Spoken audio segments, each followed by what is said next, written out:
So good afternoon, and thank you for joining us. My name is Karen Corman, and I have the privilege of being the Executive Director of the UIC Alumni Association. Welcome to the UIC Alumni Exchange Series. We are hosting weekly events that bring you news, knowledge, and entertainment to help you explore, connect, and even escape from the everyday with a community of UIC alumni and faculty experts. You will hear me say this a few times today, but I encourage you to visit go.uic.edu/alumni exchange for the latest and greatest programming. Just a few housekeeping items before we get started. As you likely noticed, all participants were muted when you came in. However, we encourage you to ask questions and use the Q&A feature in Zoom, which is located at the bottom of your screen. And we will get to as many questions as possible. And if you are comfortable when you type in your questions, we welcome you to include where you're calling in from. And if that's Chicago, please tell us which neighborhood, and when you graduated from UIC and from which college. Please do be aware that this is being recorded and will be available in approximately 10 business days afterward at the UIC Alumni Exchange website. And finally, you will receive a 30-second survey after the presentation. Please do let us know your thoughts, as it helps us for future planning. And with that, I'm excited to get our program this afternoon started with our conversation with UIC Chancellor Michael Amiridis. Thank you, Chancellor, for being here with us today and for having this important discussion with our alumni and friends. Thank you, Karen. It's a pleasure, and I want to thank everybody who are taking time of their day today to join us and talk about all things at UIC now. Thank you. Well, let's go ahead and get started with some questions. First of all, Chancellor, can you please tell us, how has the pandemic affected UIC overall? You know, we have used the term unprecedented before the COVID-19 pandemic, and frankly, I think that the times we heard it in the past was kind of an exaggeration. These days, when I'm talking about unprecedented times or unprecedented ways, it feels like an understatement, quite frankly. Part of the reason is that, as everybody else, and as every other part of society or sector of the economy or company, we have been affected in every component of our operations. We pivoted and we changed from face-to-face instruction to remote instruction within a period of 2 weeks. And that happened across the higher education. I can tell you that if you would say this in the fall, that the entire higher education in the country is going to switch in 2 weeks to a remote set of instruction, people would think that we were crazy, that it's not possible. Particularly schools like UIC, who had also to address issues that had to do with access to the IT infrastructure and what people call the IT gap. We were asked to work at home, and we asked everybody in our staff and the faculty to work at home, and we're adjusting and we're learning. I heard you saying that we're waiting for people to move from the waiting room into the meeting. And, you know, the only waiting room that I knew before was the doctor's waiting room and the dentist's waiting room. And now I know there is a waiting room at Zoom, and I know exactly how it works. We made the decision to keep our dorms open, residence hall open, at a reduced capacity and with new measures, because 500 out of 3,500 students that we had no place to go. So that was a big change for us as well. We temporarily suspended some of our research efforts, and at the same time, we aggressively pursued other research opportunities specifically related to COVID-19. And then you have to remember that that UIC is the state's academic health care center, so we saw significant changes at UIC Health. We prepared for a wave that was coming. We increased access during this process, and also we delayed a number of other treatments that we were offering simply to make room, to make sure that we don't face the same type of a situation that other cities across the world faced in terms of intensive care units capacity. So it affected us in every aspect of our operation. You're muted, Karen. My apologies. You touched a little bit upon this, but along those same lines, what specifically have we done over the last 9 weeks since UIC went online and shelter in place took effect? Well, let me start where I ended. right? And let me start with the healthcare delivery. Let me start with your health, because our hospital and our clinics are at the front line of the efforts of the war, as some call it, against COVID-19. We are the flagship institution of the state in this area. So my immediate concern was the safety of our staff, to make sure that we have all the protective equipment that is needed and the procedures that are needed to protect our staff. Increasing capacity. We knew that there's going to be demand, so worked very early on to make sure that we increase capacity. And we made some decisions, taking the pediatric ICU, for example, offline and converting it in the COVID-19 ICU. We increased access. We created new testing sites in Pilsen, in Miles Square, in the South Shore, in Rockford, outside of Chicago, because we have our branch campus there. And we are about to do the same in Cicero. Part of the problem is there is some negotiation issues with the person that owns the place where we rent. As a result of these efforts, we have performed by now over 11,000 tests, and we are at a steady state with the capacity of approximately 500 tests that we perform per day. And now we're moving into the antibody testing. We have started already testing for antibodies and seeing how this is developing, actually. We have participated in 10 clinical trials of several drugs or combination of drugs. We were part of the remdesivir study, and there's no silver bullet, by the way, right now. So there are a lot of different aspects that they're tested, but remdesivir, for which basically was part of the NIH study, led very quickly to a rapid approval by the FDA, and remdesivir is now considered standard of care. And we contributed to that. We are part of a large study on IL-6 inhibitors, and this is another set of drugs that looking at the effects that the virus have in the lungs. We are part of a big plasma study as well, of whether we can use plasma for people that have recovered. We're leading a large study in statins. Drugs like Lipitor, for example, that a lot of people take. There's good basis to believe that this can help eliminate some of the side effects and so on. Up to today, in the last 9 weeks, we have received 17 awards for proposals already. So 17 new research projects have started at USC, and we have 34 more proposals pending. So we're talking about 50 different research projects, the majority of which are in the health sciences, but they're not exclusively in the health sciences. They are also in social components. They're looking at transportation effects. They're looking at the behavioral aspect, the social behavior, and so on. And at the same time, through UA Health, we are advising and we are supporting the state of Illinois. We have what we call an IGA, the Intergovernmental Agency Agreement with the Illinois Department of Public Health. We are providing to them not only public health expertise, but also infectious disease experts that they're advising IDPH right now. If you look beyond the healthcare system, I'm very proud that we saw the can-do attitude in converting into a remote teaching mode. We finished the semester. We made changes. We made significant changes in our grading policy. We offered access.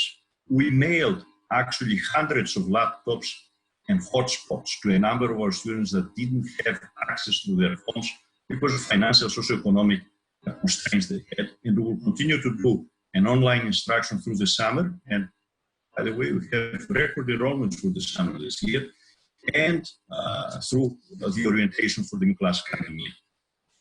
We consolidated our dorms. Once that we made the decision that we will stay open for the 500 students who either didn't have a place to go, some of them international, or the place that they had was not providing them the access that we would. And then we moved everybody in single rooms. We changed our dining. We changed the whole form of operation. We also returned money to the students.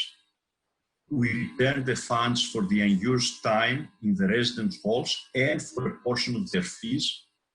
And we didn't invoke any of the clauses that we had in our contracts because it was something that, it was completely unexpected. Of course, you can argue it was unexpected for the university as well, but we decided that to try to support their financial well-being. And by the way, we continue to pay the students that they were in our employment through the end of the semester. And we also managed to maintain the continuity. It was critical for us beyond the medical research to maintain the continuity of research in the sense of the infrastructure. Make sure that we're taking care of the instruments, taking care of some of the colonies that we have of animals to do animal care and so on. So a lot of work happened. And as soon as this finished in the first 3 weeks or 4 weeks that we were still dealing with how to handle these big changes, then we turned around and fairly quickly started looking at what's next, at what's happening next. Thank you. It's really incredible. That's just 9 weeks. It is 9 weeks. It feels like 9 years almost. Right, exactly. Sorry. So this question has been submitted to us before this, and I know this is a question that is on many people's minds. What are we planning for the fall? Well, we are planning for the fall. Right. Let me start by, are we planning for the fall? Of course, we're planning for the fall, and it's a difficult process because we know we are going to face a very complex situation, and we know that there are many variables that affect this situation and can change, and a number of them are outside of our control.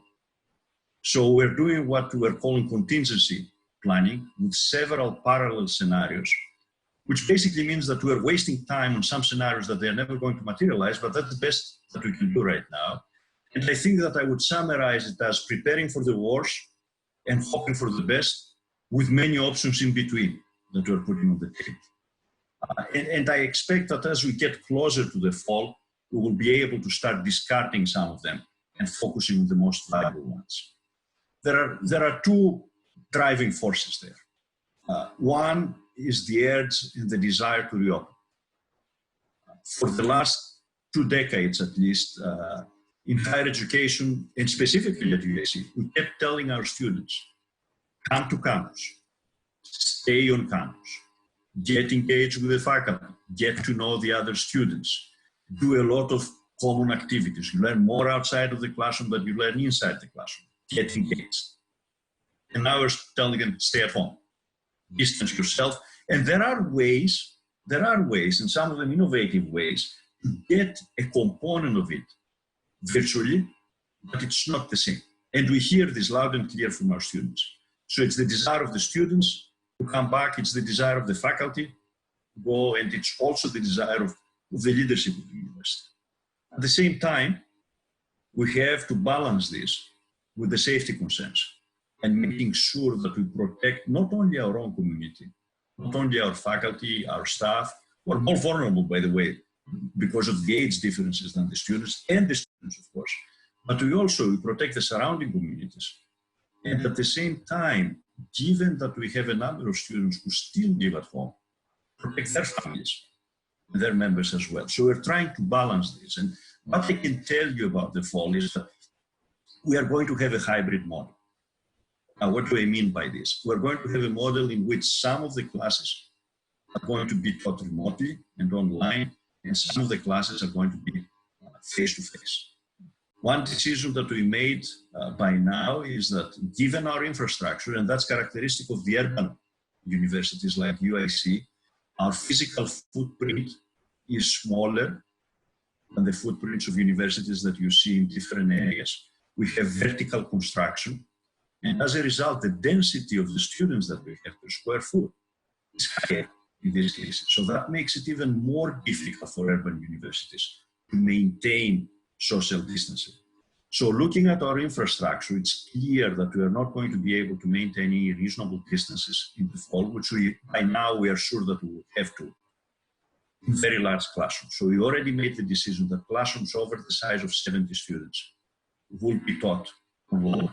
And one of the acting, very strong community right now and acting on this is an effort that the provost has to put together to make sure that the courses that we are offering, more than 70 classes with more than 70 students, are top quality products for online education, not remote anymore, which is what we're doing right now. This is remote, right? But online means asynchronous, with the right design, with videos, with exercises in between, and so on. So we are going to be building this over the summer. The provost has already presented a very ambitious plan.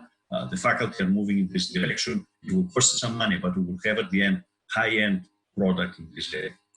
The intent is to have the smaller classes, and the plan is to have the smaller classes in person. Take them from the smaller classrooms to the larger classrooms, so you put the distance in between and give them the opportunity to be on campus, and specifically for the freshmen, make sure that at least they have one class or more person to person, so they start connecting in the way that they want. But even these classes, even the small ones that they will be taught face-to-face, they will be also captured, and somebody would be able to go through them remotely. And we're doing this for international students that may not be able to return here, students with their own underlying conditions, or students from housing arrangements, from families with people with underlying conditions who would choose not to come on campus. So we want to make sure that even these classes, a student can still follow them and continue to make progress in their studies. We also expect that we will reduce the capacity in the residence halls, keep every room as a single room, and therefore continue to have some distancing, and in our dining services. We're also going to take significant measures for everybody who's going to be on campus. This is not something, if you follow the news, you probably know what these measures are. We're talking about masks that we will provide to everybody on campus and will be required on campus. We're talking about stations where we will be able to take the temperature of everybody coming on campus and giving them something like a sticker or a bracelet to make sure that it's known that they have gone through. Of course, we're talking about distancing. We're talking about triaging, having some applications where we triage people as they come in and send some that may be having a couple of indicators to do testing, immediate testing the same day, and or tracing these people through using some electronic devices and using some applications that we are considering right now. We're talking about something that you may have heard already, and you knew about it a few weeks ago from our experts, is to require flu shots. And that's a discussion that we're having because of the potential problems with two waves of infectious diseases going on together in the fall, or if we cannot require it legally, to strongly recommend everybody that does this to protect themselves and others. And when you are talking about doing this for 33,000 students and around 15,000 faculty and staff, you're talking about a city of 50,000 people. And doing it on a daily basis, it is a logistical nightmare, but it is something that we're putting concrete plans in place. And then one last thing that I would like to add about the plans for the fall. Some of it is, I see some notes here that I'm choppy as I can be. I'm not sure if you can hear me or not. I can hear you. If we need to make any adjustments. But I'll keep going until you tell me that there is a problem, that there is a serious problem. And the last thing that I would like to mention is that in some of these cases, the state may make decisions that we have to follow and may alter our plans. And as an urban university, also, we rely on public transportation. And that will also clearly affect us on what we do. These are the different parameters that we are looking at. There's so many facets to all of this. So I have one more question, and then we will open up to audience questions. And I should have mentioned this when we began, but if there is some choppiness, I can hear you okay, but if for anybody on the participant side cannot, we do have the closed caption option that you can click also on the bottom of your screen, and it is capturing our comments. So again, Chancellor, you talked a little bit about this, but perhaps beyond the fall, can you talk about what you see are the main challenges for our future? I mean, the challenges are very similar across the sector of higher education. Higher education walked into this COVID-19 crisis with an underlying crisis already brewing. For years, we have heard voices that they're questioning the value of the degrees as currently at least granted, and whether we need to change our model. We have seen over the last few years significant changes in the finances of the universities, moving the burden from the state to the individual students, a significant increase in tuition, which is at the breaking point right now across the country. Here it has a big issue. And we are also facing some challenging demographics, specifically in certain areas like the Midwest and Illinois in particular, and in the Northeast. There is the question of overcapacity. As higher education right now have more capacity than it is needed. And at the same time, there are the concerns about how our processes of change in higher education are slow. They're not moving as fast as the society is moving or the demands of the students are moving. So it has been a difficult environment already. So in this environment, UAC, surprising to some, but not surprising to me, has done very well. We have a very clear value proposition. We have an environment that looks like the future, and it's an environment that our students, in terms of the diversity, the openness of the environment, is something that the students desire, and that's why we're doing well. And we have a great location for the millennials and the Gen Zers in the center of a big city now. Is this going to change after the pandemic? I hope not, but it is a preferred environment. And we are entrepreneurial. We have made significant changes, including our finances. And the rankings that we have seen in the last few years from the Wall Street Journal, there's going to be another surprise this week as the QS, which is the global ranking system, issues rankings for the US, which is even better. The Wall Street Journal has listed us in the top 20-25 public universities in the country. The US, which is the most respectable global ranking, is listing us even better, and will release it as the embargo is over in a couple of days, to the point that we're challenging for the top public university in the state, are indicators that all of these components are recognized. Now, there is no question that is going to be a clear and difficult financial crisis for higher education, as for every other sector of the economy. And it's a little bit different than what we faced in 2008, 2009, or here in Illinois in 2016, 2017, because it's a combination of the state appropriations for public universities and the enrollments. There are a lot of questions about the enrollments for the fall. There is also another factor that is added, is what's going to happen with international students. Will they be able to come back? Will they be willing to come back? And UAC does not depend that strongly. Our basis is here in Chicago. There are other universities that they depend much more on international students. But for us, it has been a recent increase and significant component. Now, for a number of schools, and I'm talking primarily small private institutions, what we call the comprehensive universities, schools that they are primarily undergraduate, no research institutions, and especially in the difficult areas in Midwest and the Northeast, this is going to be an existential crisis.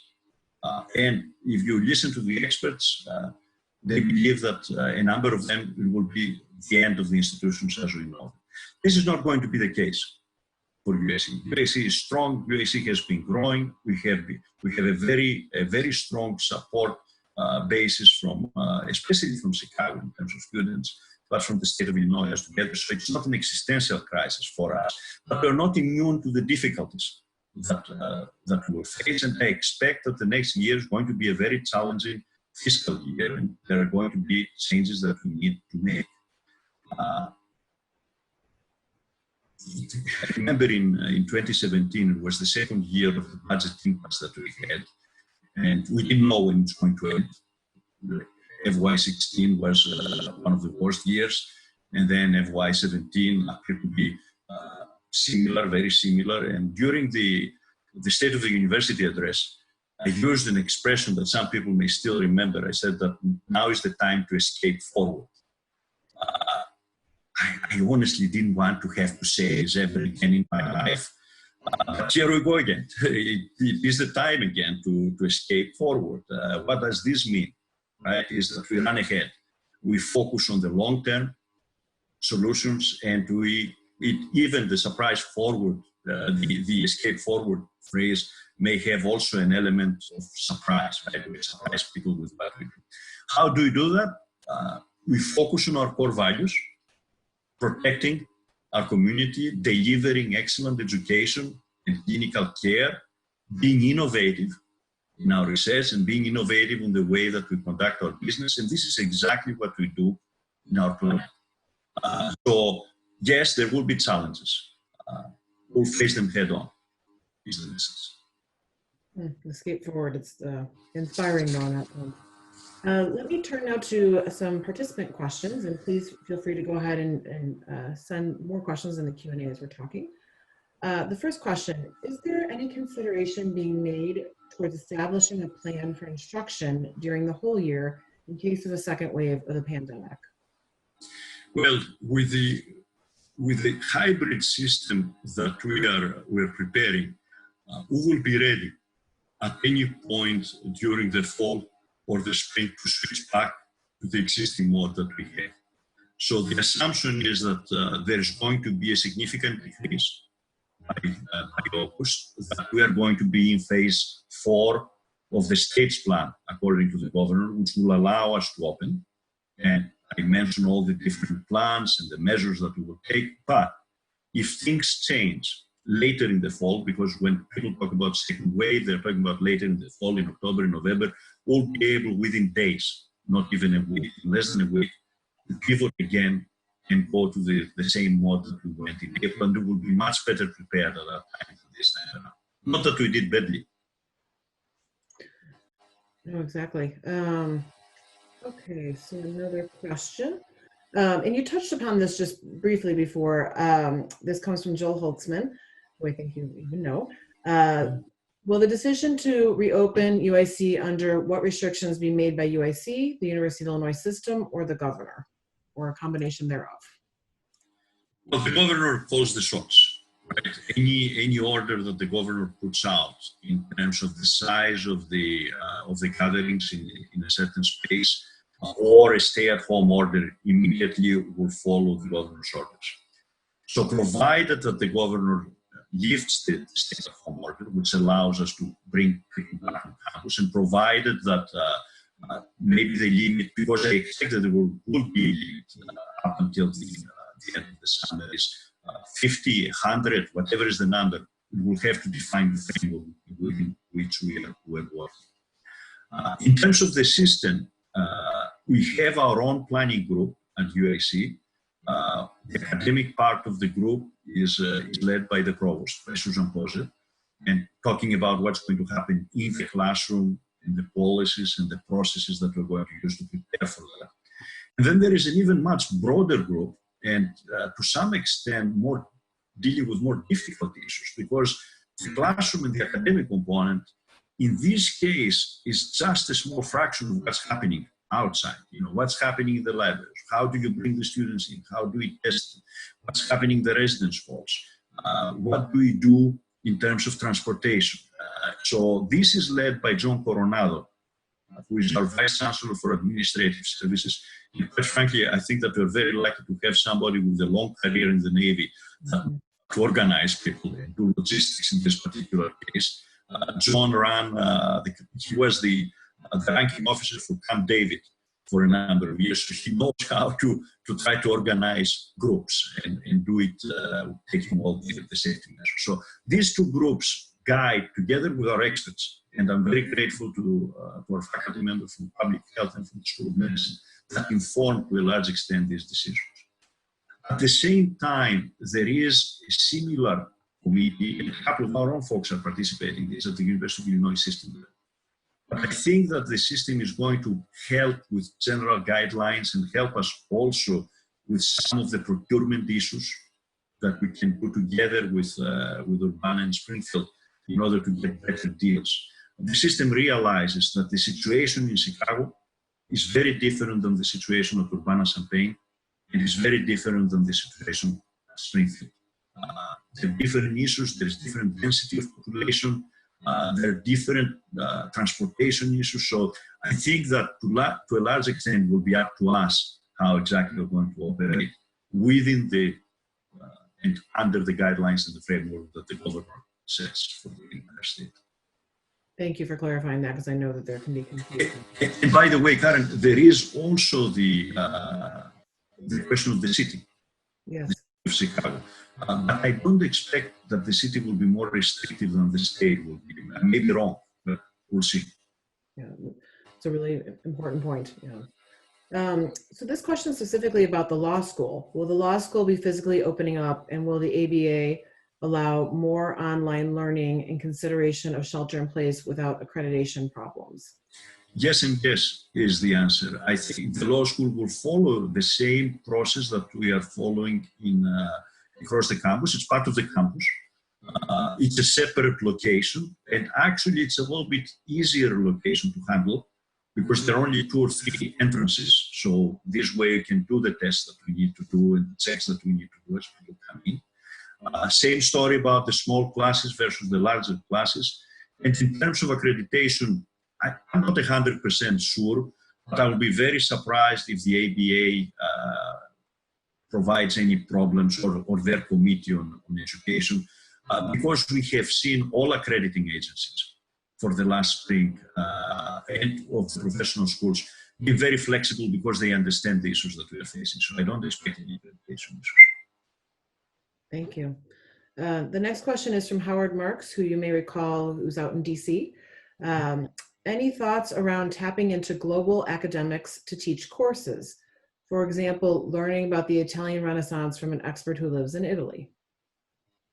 That's a good idea. And these are good supplements. That's why I was talking about trying to put now a product, a course for a large class that is truly an asynchronous online course. You're using these short videos that you get from different sources, from different academics, and this way you build it. Within the 2 periods that we had, to turn from face-to-face to online instruction was impossible to do something like this. Now, having the summer ahead of us, putting some of the graduate students and the faculty to work, we are able to have these type of courses developed. And we will. Yeah, it's interesting, some of the opportunities that have opened because of this, or potentially could open. So Chancellor, you must hear lots of stories on how the pandemic has affected UAC's community and how the community has responded. What 1 story or 2 stories has impacted you the most personally? Well, there are all kinds of, as in every crisis, there are all kinds of inspiring stories, of sad stories, of loss of human life. One of the most difficult things that has impacted me personally, the most difficult component, was that we did have fatalities at UAC. We lost 5 of our staff members over the last 9 weeks. 2 of them on the East Campus were essential workers, and 3 of them in the healthcare delivery system. These people will never be forgotten. And learning about them and hearing about their families has been very difficult. I can only, my thoughts are with their families and the burden that they're carrying right now. At the same time, you're hearing heroic efforts. You're looking at the physicians that we have and the nurses in the front line, in the ICU units. A couple of them are by now part of the national media. We have a young anesthesiologist that he volunteered to be the one doing the intubations at the early stages of the pandemic that we had, because he said, as he pointed out in an editorial that he wrote in the Washington Post and then he appeared on CNN, because he thought that, hey, I'm young, I don't have a big family, my own family, and others in my department are having difficult situations, despite the fact that he had an underlying condition. It was wonderful to hear how, and it really bringing tears to your eyes to hear how in some cases he knew that the patient that he was helping put in the ventilator maybe seeing him as the last person that he sees or she sees. And also you see the activities, the strong efforts that we put out there in the community. Our Dean of the College of Architecture, Design and the Arts, Kada, who comes from a theater background, very early on, organized a number of professionals that they working in the theaters to convert what they were doing from costumes to masks. And at that time, masks was extremely valuable. And produced thousands of masks that we were able to distribute around. We have seen innovation coming from the students of engineering, creating new shields for facial protection, and so on. So it is, as every other event with a global effect that touches everybody, has produced a lot of these stories within our community as well. There's so many positive stories of selflessness and people putting themselves, putting others before themselves, and they really are heroes, to use your word. Another question from one of our audience members. What are some of the more exciting things that you see happening at UIC, research-wise, teaching-wise, academically, that you hope will continue once the university fully reopens? The progress that we have made and the huge impact that we are having on a number of the clinical trials here, and I expect, by the way, we are started some discussions that we are going to be part also of a very large clinical trial for vaccine that looks the best choice right now, is establishing us. NIH, every time that there is a big study, they will talk to us because they want UIC to be part of the solution here, part of the clinical trial. And that's good to see recognition for what we know has been the case here in Chicago and in Illinois. I think also UIC was slow in the past in embracing and being more active in online education. When all of this is going to be over, and it will be over at some point, with a new vaccine and going back to a normal that may be a little bit different than the one we used, because pandemics have the potential to change the course of history.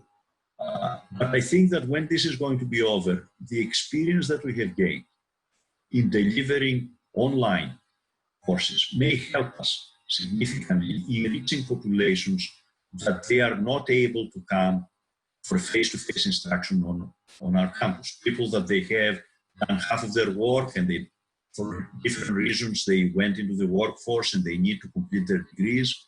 Working adults that they need to have flexibility in the way that education is delivered to them, and even some of our own students that may like the flexibility. They want to have the physical presence, but for a couple of courses, they like the flexibility. So I think that's a positive aspect.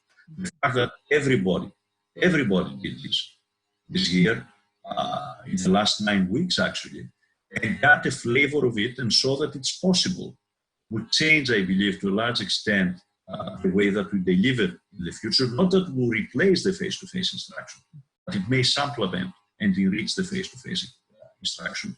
And that's something that would take years, actually, to achieve, that was achieved in a few weeks.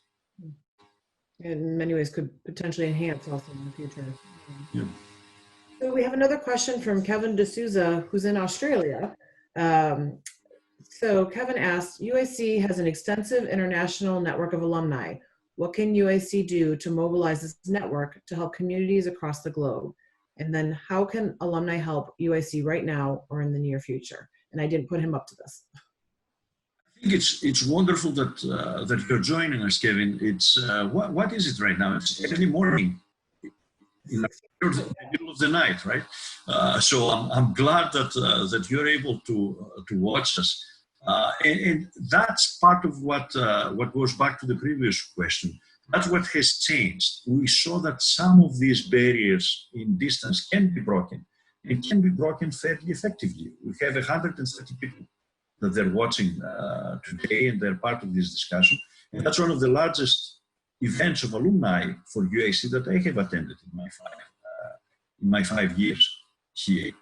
So we open up avenues now to communicate. We are open to ideas and suggestions. I would like to, and you're right, we do have a strong network, especially in some countries. And we do have a strong number of students that are coming to us. So it's an opportunity now with the new tools that we have in our hands to rethink how can we expand our footprint and our presence, specifically about Australia, in our international strategy, which by now, it's put on hold in terms of travel, but still we're talking and we're thinking about it.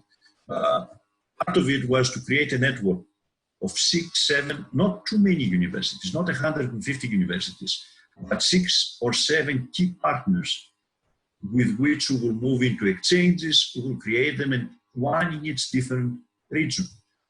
So in Australia in particular, we had chosen one partner and we were looking at how can we promote the exchanges. It's a country with no language barrier.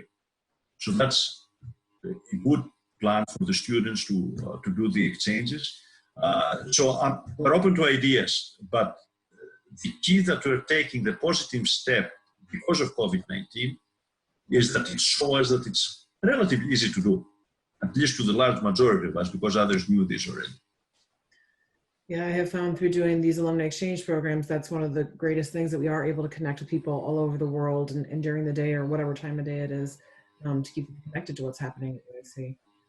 And then, by the way, with our own alumni association, as we started it specifically for UIC, we have the ability to do things differently than the University of Illinois System Alumni Association was doing, but it was always, we're always at the minority. Now UIC can decide exactly what we're going to do in different areas. Which of course is very exciting.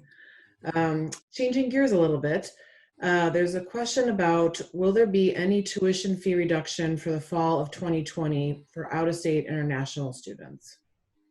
Well, in terms of the fees, if we have, because the fees, there are 2 types of fees, right? One type of fees is the ones that help us pay. They have been committed already. It's the infrastructure, the physical infrastructure, the buildings, the dorms. When we build them, we borrow money for a period of 30 years. And we have to pay these funds. Otherwise, we're at risk of forfeiting our bonds, and this is something that is a disaster, right? So this one has to be paid, and there's no other source. I mean, there are specific rules and contingencies there in the bonds that they have to be paid by student fees. So this one not touch. The second part of the fees are the services. And some of the services actually have moved to online platforms and have enhanced, like an IT fee that we have, mental health that we maintain, doing services there. Our health fee, actually, we expanded services. We told all the students, the out-of-state students, that you can be treated by a physician. At the beginning and that's part of the campus care that we have. You have to be treated within our system. Now, any out-of-state students that went back home, they can be treated by any physician in their area. So in these cases, the fees continue to serve exactly the purpose that they are put on. But there is a number of fees also that they have to do with services delivered on campus. If in the fall there is a change again into completely remote and online teaching, then we will return these fees to the students. The issue of the tuition has come up as well. And you may know that even nationally there are some lawsuits against universities. The basis of these lawsuits are breach of contract. You promise me one thing, but then you change in the middle of the semester and you move to another. Right? Therefore, I want my money back. This is not an issue for the fall. What we're promising for the fall is exactly what I described to you. Now, does our cost structure change?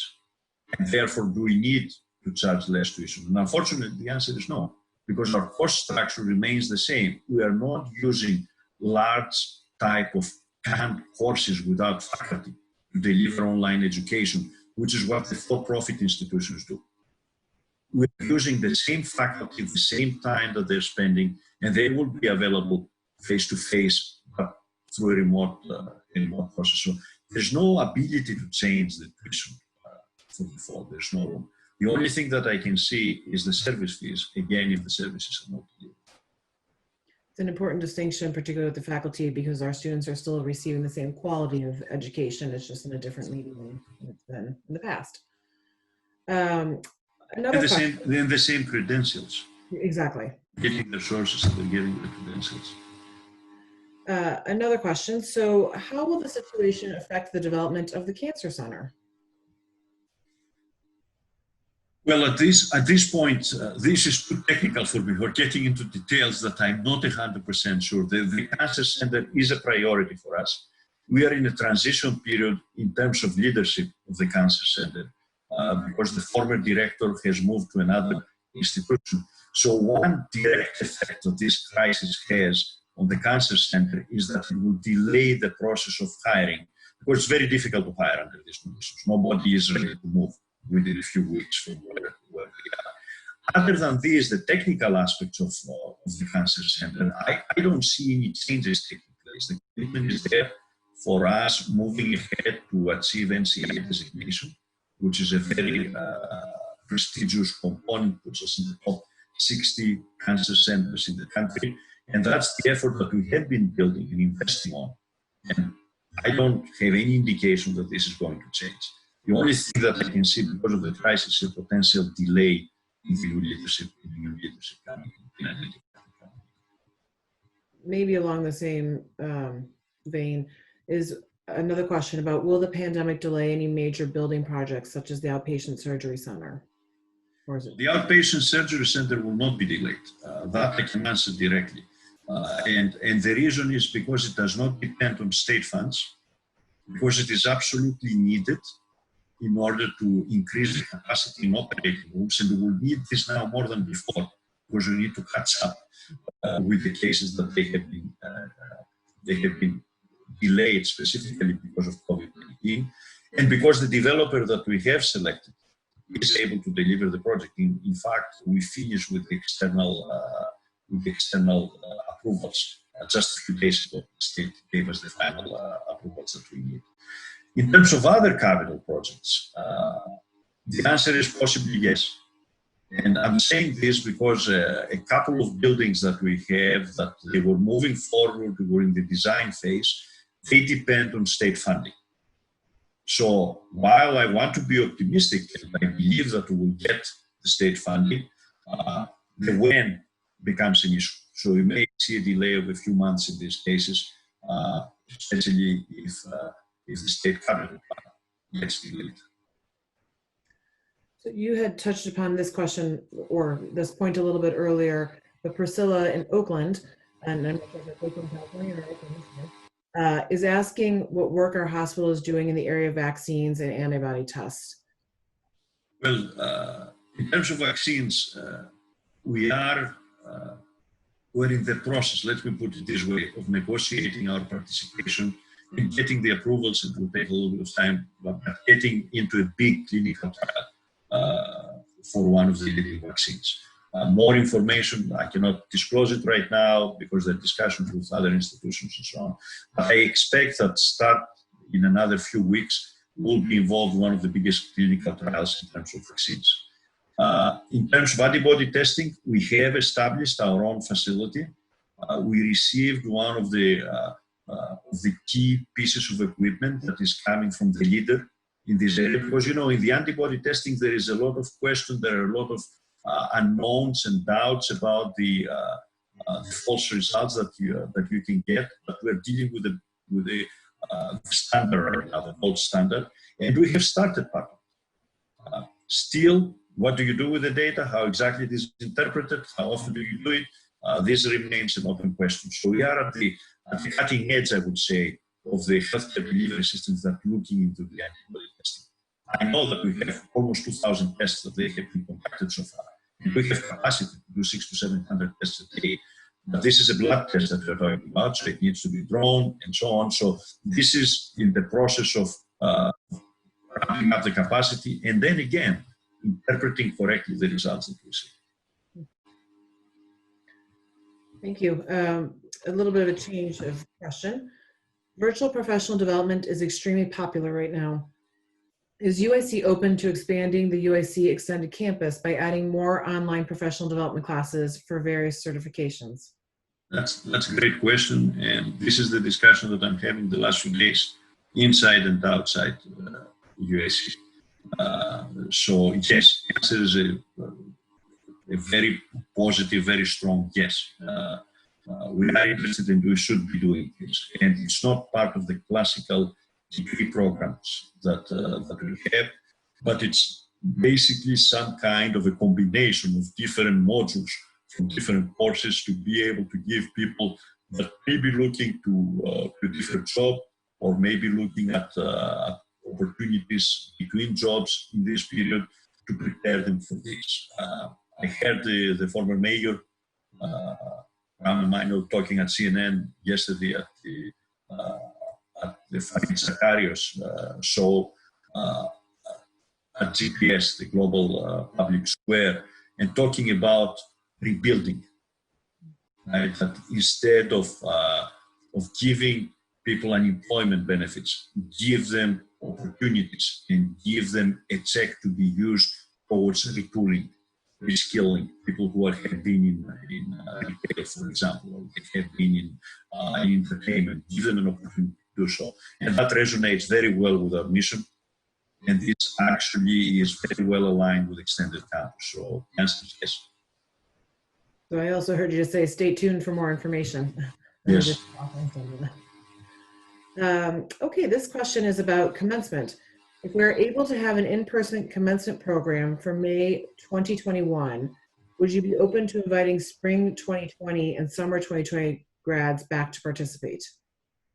Well, absolutely.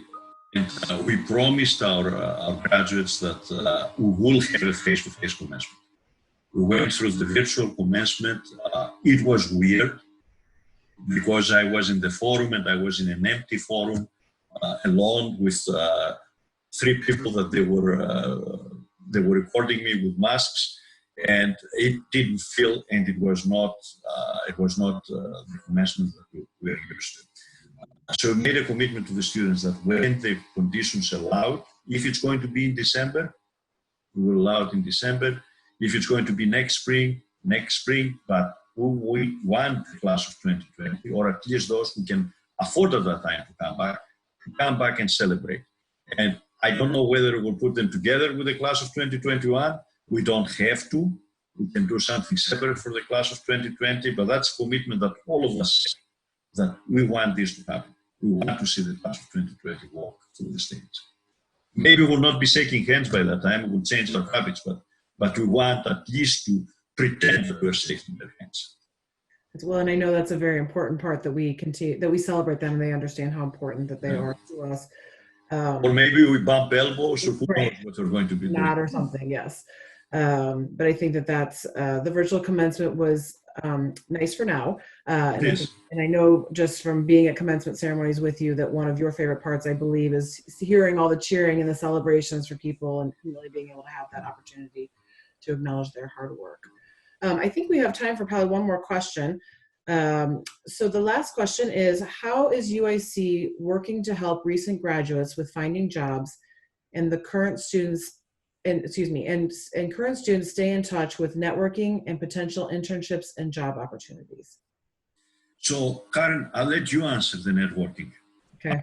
Then let's talk about jobs, right? Because that's what the Alumni Association is doing right now. Yes. Oh, you want me to go first? Yeah. So answer your own question. Yes.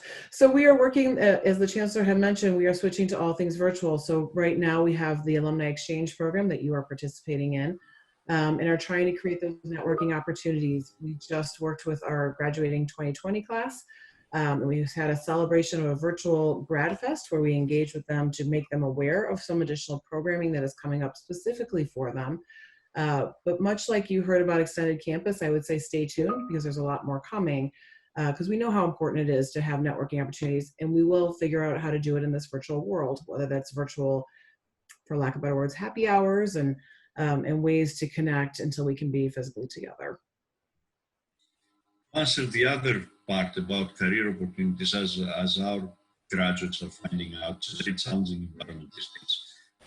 But we are in discussion with the Career Center to extend the opportunities that we give to current students to recent alumni, especially from the class of 2020. We face a different environment than what previous classes faced. So we continue to be able to support them over a number of months. hopefully not much longer because they will find jobs. And there is, I should mention on our website, we do have a career resource page that people can go to find services that are offered through the Office of Career Services, the different career centers on campus, and just resources for updating your LinkedIn page and things that you may need as people are adjusting to either finding new careers or developing. And one other aspect of the operation for the fall is the career fairs. And we are committed to having them to the extent allowed, maybe with smaller crowds in there, maybe several of them with a smaller number of vendors every time. And the recent alumni will be invited to these career fairs. Yes. And the Chancellor had mentioned before too, but also if there's job shadowing opportunities or you're just willing to mentor students and talk to them about companies, and certainly we know lots of things are in flux, there's always opportunities for that we would appreciate your involvement. Well, thank you, Chancellor. This has been just a wonderful conversation. We very much appreciate you joining us today and sharing all of these outstanding efforts. We know there are so many challenges ahead of all of us, and we're so very grateful for your leadership at UIC. Thank you, Karen. I'm amazed. I'm looking at the number at the bottom of my screen. Most of you guys stayed with us, so that's wonderful. Thank you for spending your afternoon. Yes, thank you. And next week, we invite you to join us again on Thursday, May 28th for our next Alumni Exchange event, which will take place at noon, where we will be introducing you to our new Flames men's basketball coach, Luke Yaklich, for an interactive discussion. We hope you will I hope you will join us for this upcoming Alumni Exchange event and all the other ones we have planned in the future. You can go to go.uic.edu/alumni exchange to find out about all those programs and events. And of course, since we're talking about athletics, Karen, let me make a strong statement here. We will continue to remain undefeated in football this year. Yes. It's going to happen across the country, but we will be undefeated for one more year. You know, we're going to get emails from our football alumni, which we welcome. So, yes. But we will hear from our new coach, Yaklich, which will be very exciting next week. Thank you again, Chancellor. This has just been wonderful. And we look forward to seeing all of you again in another UIC Alumni Exchange program. Have a great rest of your day.